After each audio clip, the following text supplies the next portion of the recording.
All right, welcome to Rich CELENZA, Mastering Self-Confidence, and what I want to get into today is dieting, especially when they first start working out. So I just actually left the gym, and that's why it hit me. Somebody was talking about what they should eat or shouldn't eat, and here's the deal.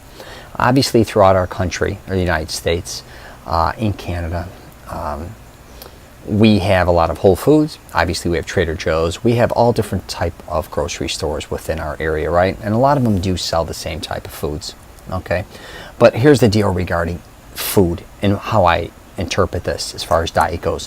One is, the only diet that's ever going to work for you is the one you create for yourself, obviously, but it has to work with your taste.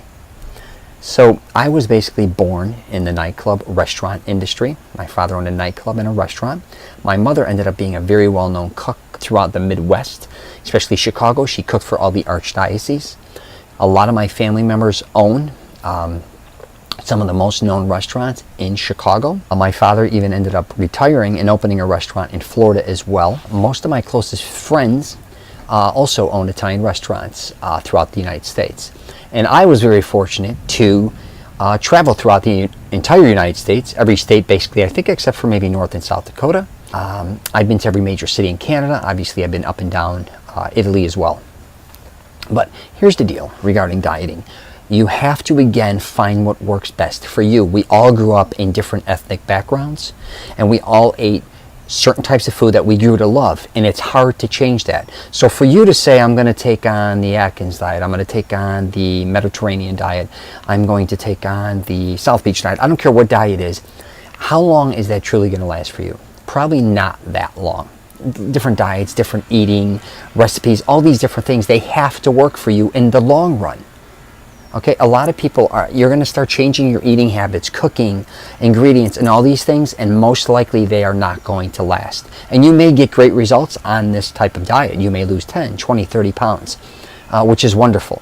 But truthfully, me, I've been able to eat out my entire life. I eat whatever I want, but I worked out like an animal to maintain that. But what I realized as I got older is I just had to back up on the portions, because I mainly only like Italian food, which is my point here with you. So you grew up in a different, probably, or similar, I don't know, ethnic background. You grew up eating certain types of foods that you still love to eat. You're surrounded still by probably a lot of family members and friends that are also eating a lot of these foods. Now, for you to all of a sudden change that entirely is crazy. Or even a little bit would be fine. But I see these people starting these diets or changing their whole lifestyle, which is wonderful if that's what you want to do.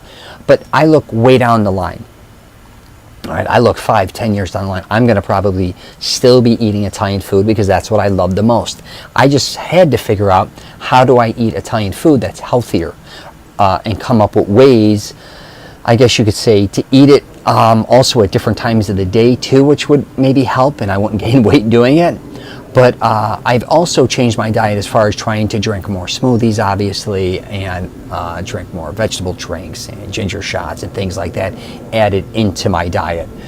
So I try to incorporate that, but I'm not giving up the foods I love. I never will. I don't think most people ever want to, and if they do give up the foods they love, they end up miserable. So whatever. The bottom line is, I want you to enjoy your workouts, I want you to enjoy your life, and I want you to definitely enjoy the foods you love eating. And I understand there comes a point where your foods, you have to start watching what you eat. But to go on these crazy diets or start eating things you're not interested in or that are boring is brutal.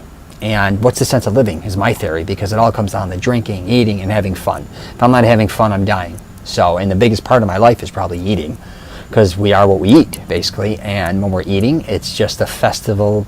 It's usually festival driven. I don't care if we're like, I'm going to meet my daughter and some friends tonight for dinner. It's wonderful eating. For me to all of a sudden say I can't eat this type of food or this type of food is crazy. And that goes for all types of food, okay? So experimenting with different types of food is wonderful as well. And if you're going to do that, try experimenting with healthy foods, because you may start catching some great dishes that you like that are extremely healthy, instead of trying a lot of new foods that are obviously unhealthy. So that's a little trick too if you want to try something. I do that when I travel a lot. I try different types of food, but I make sure they're healthy, if that makes sense. All right, I'm signing off. I wish you nothing but the best, and salute.